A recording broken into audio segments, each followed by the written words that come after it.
everything we discuss is then leaked to the paper. That's not appropriate. 而且我们也不是那样进行的。And that's not how the way the conversation was 如 conducted. 果有诚心，咱们就以互相尊重的态度来进行很好的沟通。If there is 否则这个结果就不好说了。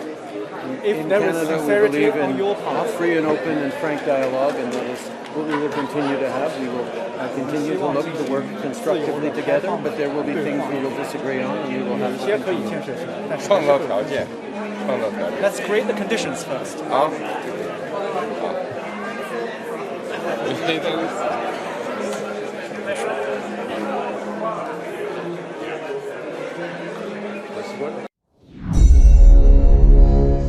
Sebagaimana yang diperkirakan banyak orang, maka KTT G20 menjadi ajang pernyataan politik. Salah satu buktinya, Trudeau dan Xi Jinping bersih tegang. Xi Jinping memarahi terang-terangan Trudeau, Perdana Menteri Kanada yang masih junior dalam urusan perang antar national interest, dengan polosnya mengatakan ke media apa isi pembicaraan berdua dengan Xi Jinping. Trudeau nggak bisa mendem jeru, pamer, dan memang ini efek dari demokrasi ala Amerika yang sok-sokan freedom of speech, namun tidak memilih mana yang akan dibicarakan keluar ke publik. Di Kanada, Tiongkok memang sedang ditekan. Anti-Tiongkok atau xenophobia bukan di orang Cinanya ya, atau Tionghoanya ya, tapi xenofobianya adalah negara Tiongkok yang komunis itu yang ditakuti, karena Tiongkok menggunakan taktik dagang untuk menaklukkan ekonomi Kanada. Prakteknya merugikan Kanada dalam jangka panjang itu sudah terbukti, dan semua itu terasa setelah 10 tahun menjalin kerjasama terutama dengan BUMN Tiongkok atas nama pembangunan pelabuhan dan jalanan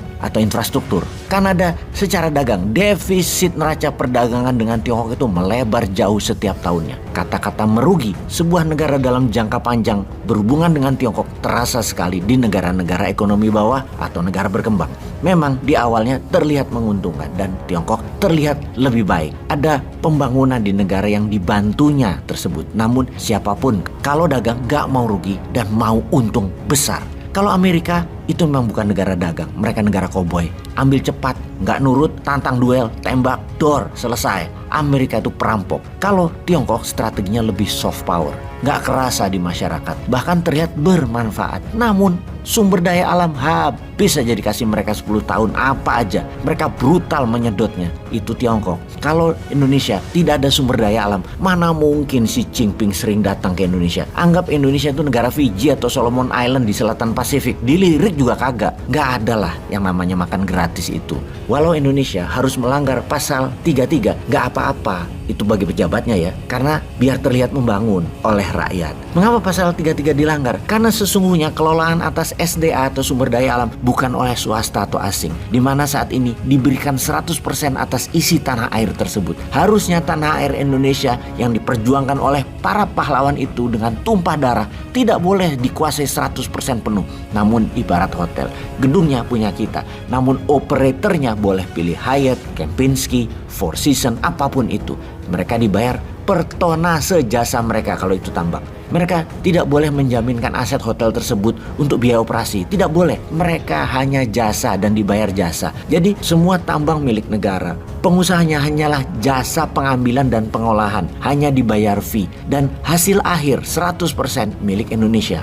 Tembaga atau koper, emas, platinum, minyak dan gas, palladium, aluminium dan lain sebagainya. Semua hanya jasa yang dibayarkan atas proses. Mulai dari tambang, smelter hingga refining atau pemurnian. Di mana produk akhirnya kembali milik Indonesia. Itulah mengapa Newmine akan mendirikan SKK Minerba sebagai BUMNK, Badan Usaha Milik Negara Khusus Mineral dan Batu Bara. Hasil akhir tadi, mineral dibagi atas mineral produktif seperti komoditi, juga mineral strategis dan mineral vital. Mineral strategis seperti logam mulia bisa sebagai underlying cetak duit rupiah. Mineral vital seperti uranium, thorium sebagai alat tekan atau deterrent, dan logam tanah jarang sebagai alat tawar atau bargaining power. Hal ini bukan perubahan usulan tadi, tapi hal ini menambah pada sektor pendapatan negara serta kekuatan ekonomi negara. Sehingga semua perusahaan Tiongkok di Indonesia kita akan beli balik. Swasta akan dimodali, dan swasta yang dimodali bukan orang yang selama ini dia lagi yang kaya, yang mendapatkan standby loan